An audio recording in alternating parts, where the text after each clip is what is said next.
military, I knew what I wanted to do. This was my ambition, to become a barber or a hairstylist.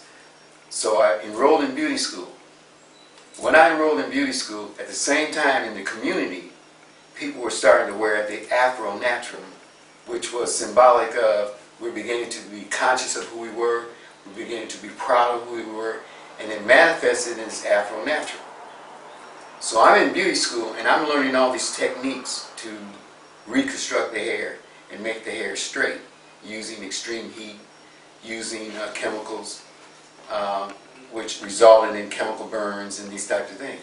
So the first chapter in the textbook, it stated that the beauty salon was a place where the patron would come to be pampered, to be nurtured, to be rejuvenated.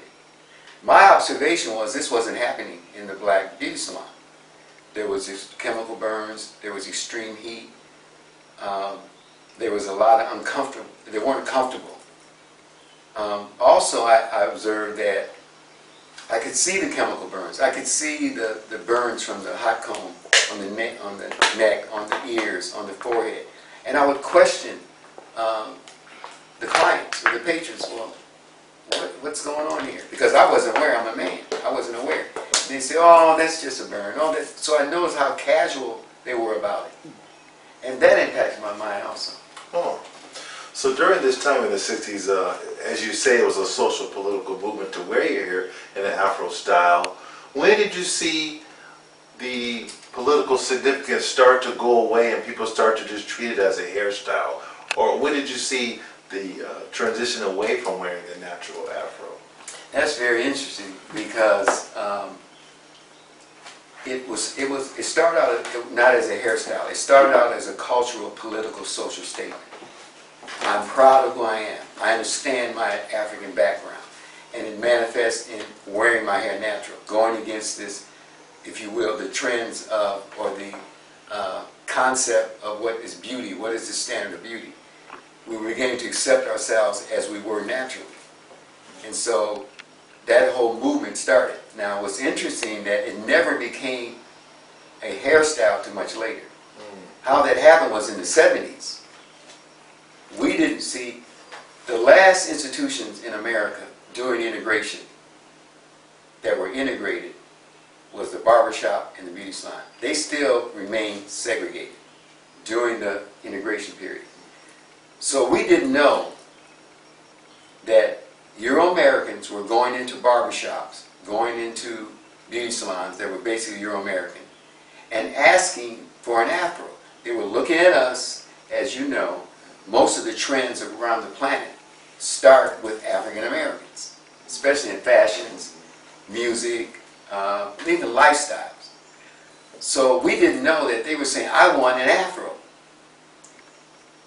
They used a chemical to take straight hair and make a very small curl pattern, then fork it out into an Afro.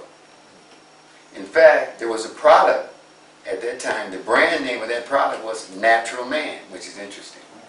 At the same time, we were referring to white people as the man. And they were saying, in a way, by this brand name, that the man was really us, which was interesting. But, so what happened, the phenomena of that, what happened is that we looked at the Euro-Americans having this chemicalized Afro and said, oh, I want my hair to look like that. So what happened was what I call the crazy curl.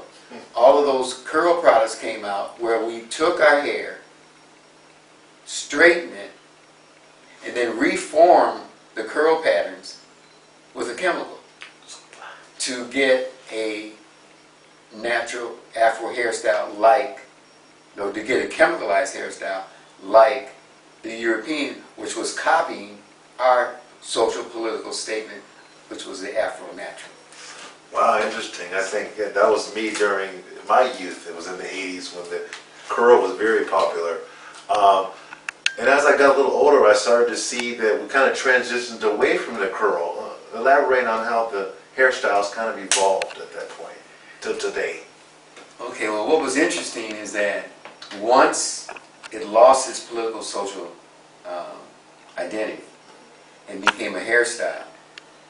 Then we're starting to use chemicals again to achieve that hairstyle. So later on, as trends, die out, now that we're back into using chemicals, you can see how then we picked up the relaxers again and began to straighten our hair. Oh, okay, interesting. And so today we see a huge industry behind this. We see relaxers as a multi-million-dollar industry, and now weave has become a multi-billion-dollar industry. Elaborate on how the weave has come to be such a popular thing. Well, I think there's two reasons. One is, again, the standard of beauty has reverted back to a Euro-American style of the hair and the texture of the hair.